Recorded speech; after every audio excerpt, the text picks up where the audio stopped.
আল্লাহ পাক রব্বুল আলামিন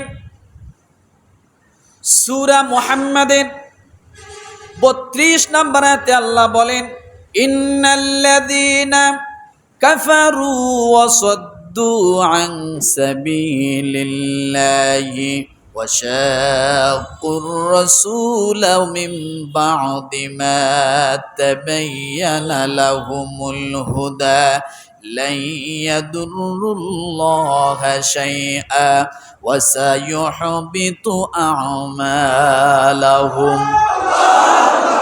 কোন সূরা কত নম্বর আয়াত 32 নম্বর আয়াত আল্লাহ পাক রব্বুল আলামিন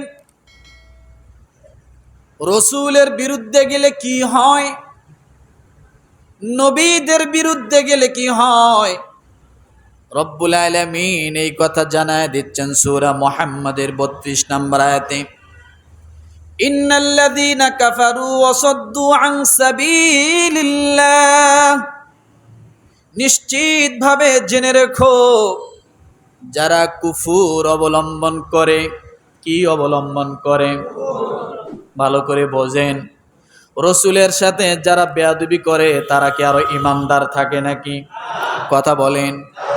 রাসূলের সাথে যারা বেয়াদবি করে তারা কখনো ঈমানদার দাবি করতে পারে না।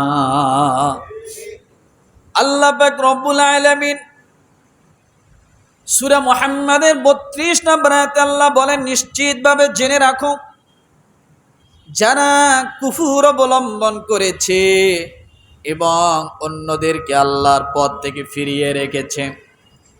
কারণ দেখা যায় একদল মানুষ আছে নবীকে মানেই না, কিন্তু নবীর বিরুদ্ধে বলে।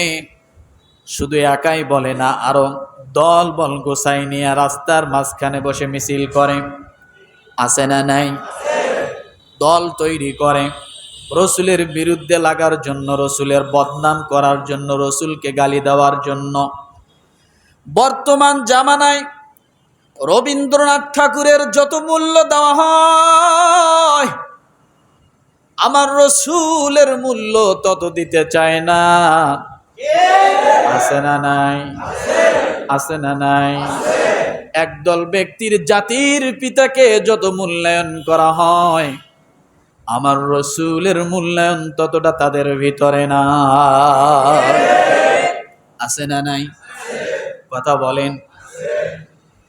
ও মুসলমান, সংসদের মধ্যে বিসমিল্লাহ থাকবে কি থাকবে না এই নিয়ে আলোচনা হয়। রাষ্ট্রধর্ম ইসলাম থাকবে কি থাকবে না এই নিয়ে রাজপথে মারামারি হয়। কিন্তু আমাদের জাতীয় সঙ্গীত এটা কি থাকবে, থাকবে কি থাকবে না এটা নিয়েও আজকে দেশের জমিনে মারামারি হয়। এটা না থাকলে নাকি বাংলার অস্তিত্ব থাকবে না। অথচ ভিনদেশি একজন মানুষ, একজন হিন্দু মানুষ, ঠাকুর মানুষ, অন্যের কাছ থেকে হাওলাত করে এনে আমাদের এখানে ঢুকায় দিয়েছে। খালের মরা কুত্তা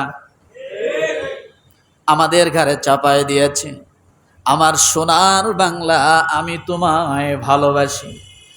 আর শুরু থেকে মাঝখান শেষ পর্যন্ত বাংলাদেশের জাতীয় সঙ্গীতের যতটুকু পরিমাণ নেওয়া হয়েছে, একটা তো সেখানে আল্লাহর কোনো কথা নাই, সম্পূর্ণ শিরক ছাড়া। আছে না? ও মুসলমান, যারা এই জাতীয় সঙ্গীত নিয়ে লাফালাফি করে, রবীন্দ্রনাথ ঠাকুরকে অনেক বড় করে মাথায় তুলতে চায়, ওই মানুষগুলোর কাছে রাসূলের কোনো নাম নাই। ওই মানুষগুলো সব সময় নাস্তিকের মতো চলাফেরা করে, সব সময় নাস্তিকদের মতো কথা বলে, আল্লাহ রাসূলের বিরুদ্ধে কথা বলে, ইমাম আলেম ওলামাদের বিরুদ্ধে কথা বলে, ধর্মের বিরুদ্ধে কথা বলে। ওই মানুষগুলোর কাছে আমার রাসূলের সে রবীন্দ্রনাথ দামি হয়ে গেছে। কথা ঠিক কিনা? এই জন্য রব্বুল আলামিন বলেন, ইন্নাল্লাযীনা কাফারু ওয়া সাদ্দু আন সাবিলিল্লাহ, নিশ্চিতভাবে জেনে রেখো যারা কুফর অবলম্বন করেছে এবং অন্যদেরকে আল্লাহর পথ থেকে ফিরিয়ে রেখেছে। একজন মানুষ নামাজের দিকে আসতে চায়, একজন মানুষ ভালো কাজের দিকে আসতে চায়, একজন মানুষ মুসলমান হয়েছে। খ্রিস্টানরা বিভিন্ন অভাবী জায়গার মাঝে যাইয়া বিভিন্ন উত্তরবঙ্গে এবং সেই পার্বত্য এলাকাগুলোর মধ্যে খ্রিস্টানরা যায় মুসলমানদেরকে মাত্র 5,000 লোক দেখায়া ইমান থেকে খারিজ করে খ্রিস্টান বানায় নিচ্ছে। কথা ঠিক কিনা? রব্বুল আলামিন ডাক দিয়ে বলেন, অন্যদেরকে আল্লাহর পথ থেকে ফিরিয়ে রেখেছে। একজন মানুষ নামাজের দিকে আসবে, আপনার একজন বন্ধু নামাজ পড়ে না, আপনি নামাজ পড়েন, আজান হয়েছে, বললেন ভাই আজান হয়েছে আমি নামাজে যাব। যে ব্যক্তি নামাজ পড়ে না, তার ভিতরে নামাজের কোনো মহাব্বত নাই, আছে নাকি?